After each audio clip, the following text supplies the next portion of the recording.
Alrighty, folks, a blatant lie can only go so far, even at CNN. The airheads over at the nation's most radical network are finally cutting their losses and admitting that Donald Trump's tariff strategy hasn't been the apocalypse that they said it would be. Listen. Isabel, the bottom line is this is the biggest trade deal in President Trump's effort to effectively reshape the global trading order. That has been one of his central priorities since taking office in January. He's been issuing many threats of tariffs, but they clearly have been working in terms of bringing other countries, allies and adversaries alike, in some cases, to the negotiating table. And the latest example was today here in Scotland when the leader of the European Commission, who, of course, is negotiating for the European Union, she agreed to a 15% across-the-board tariff. Now, that is significantly higher than the 10% tariffs in existence now, but it's much lower than the 30% threat that was coming on Friday and the 50% threat that was made in May. So clearly there has been an instance where the president has been using his threats of higher tariffs as a negotiating tactic. And in this case, it certainly worked. Hey, Jeff Zeleny at CNN, let me fix all those words for you, those massive amounts of words and sentences. Hi, I'm Jeff Zeleny. We at CNN screwed up. We were wrong. Could have been easy, right? Unfortunately, the Democrats absolutely refused to speak with reason. Robert Francis, also known as Beto O'Rourke, has been on a run of putting his foot in his mouth lately as he runs around Texas saying whatever he wants. Here he is comparing our president to, what do they always have to compare him to? Of course, Adolf Hitler.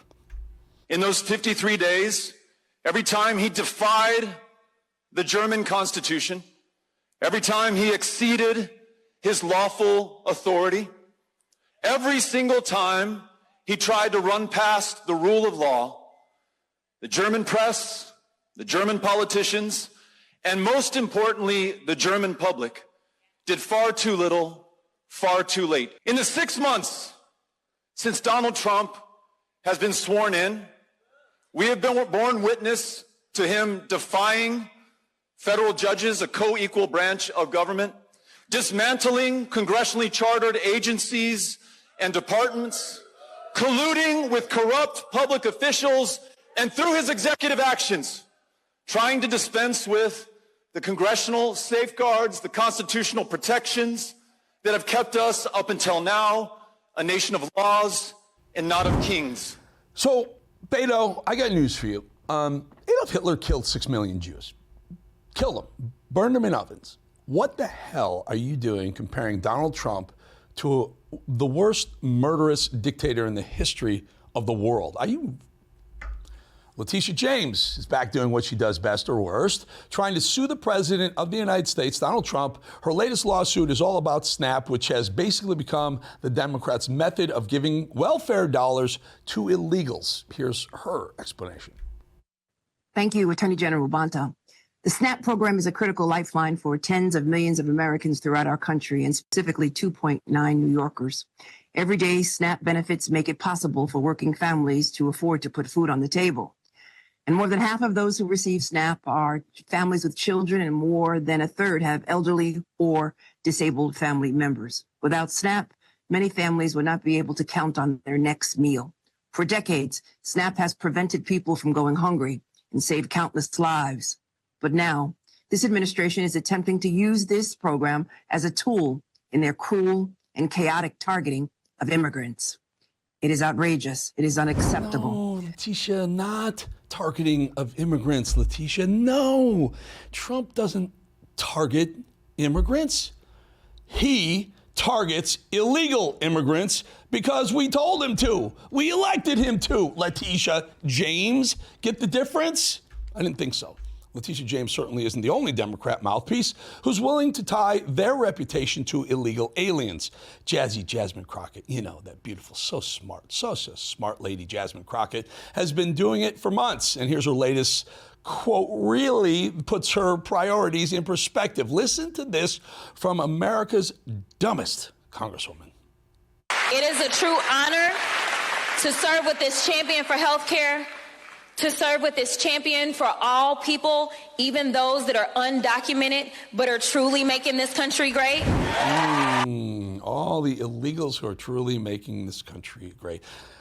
Jasmine Crockett's the one out there complaining about redistricting in her state of Texas. Now, we all know you're allowed to redistrict once every 10 years. Trump is doing something very, very smart. He's having the census run, but instead of counting every human being in a district within a state, he wants them to count only the legals, the citizens of the states. Therefore, we can divvy up resources accordingly to the citizens that live in various districts. That's how the thing works. There's 435 Congress people. Doesn't matter how many people are in America. If it's 10 million, 300 million, or 500 million, there'll be 435 Congress people in America.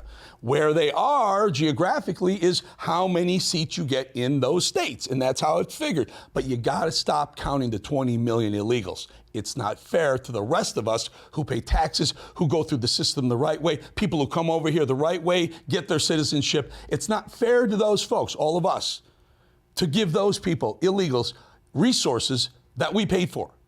Get it, Jasmine? Do you get it? Do you understand why it pisses us off so much? Mayor Pete Buttigieg went out of his way to dodge questions about men and women's sports, an issue that the Democrats simply refuse to apply common sense and logic to. Watch. When President Trump says something like no boys and girls sports, which is a phrase that they use, it sounds like you're not signing on to that. I think that chess is different from weightlifting, and weightlifting is different from volleyball, and middle school is different from the Olympics. So that's exactly why I think that we shouldn't be grandstanding on this as politicians. We should be empowering communities and organizations and schools to make the right decisions. Keep your eye on that guy, folks. Keep your eye. You don't like him, I don't like him either. I don't like his politics, but he is the one who's going to resonate on the Democrat side for 2028. I will bet you he's one of the finalists, if not the nominee for president in 2028. And I got a little birdie in my ear telling me that we're going to go to break because on the backside, here we have some guy named Kevin Bannon. We'll be right back.